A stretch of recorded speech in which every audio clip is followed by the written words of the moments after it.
Okay, in this 88K model railroad video, we're going to do an operational test on the 5 boards that we validated. I thought it'd be good to go through each one of the boards, power them up, and then ensure that they are functional in Rocrail. So let's get over to the bench and start. So here we are at the bench. We've got Rocrail started.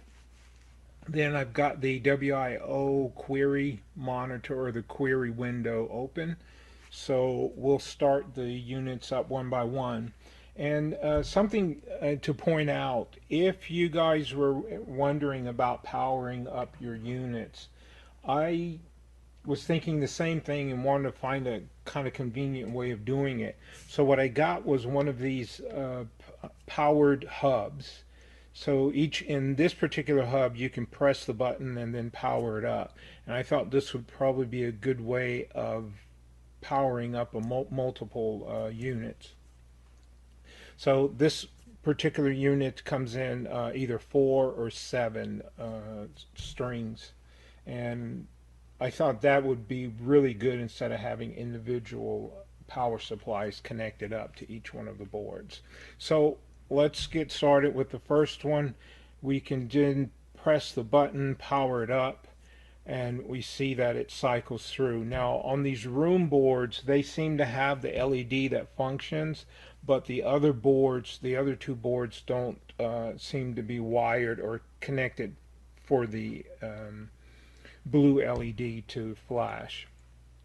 So now this has started here. You can see it's flashing. It's trying to log in, or it did log in. And then if we do a query, we see 58 has started. So let's go in and activate the next one here.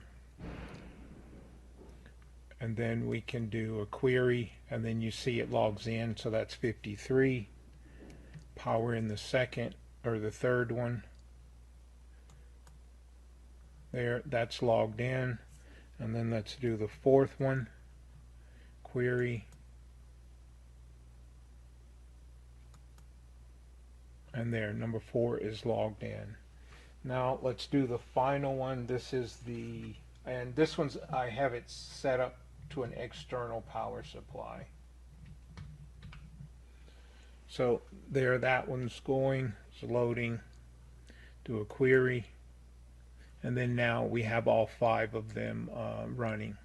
So one note is the last one, which is the Wemos D1R32. This particular board, notice that the very first I/O is set up as an output. And that's to avoid the conflict on the GPIO00.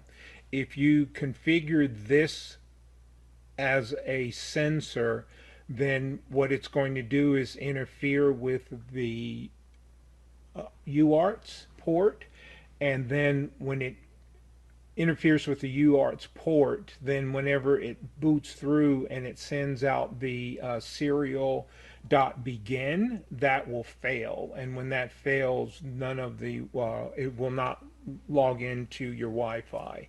So make sure that on this one you exclude that port and do not configure it as a sensor, or yes, as the incoming sensor.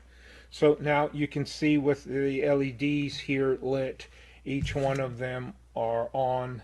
These are the rooms. They're flashing, which indicates that they're reading the or they're connected into the server. These other 2 don't seem to be operating that, but these are the odd boards as well.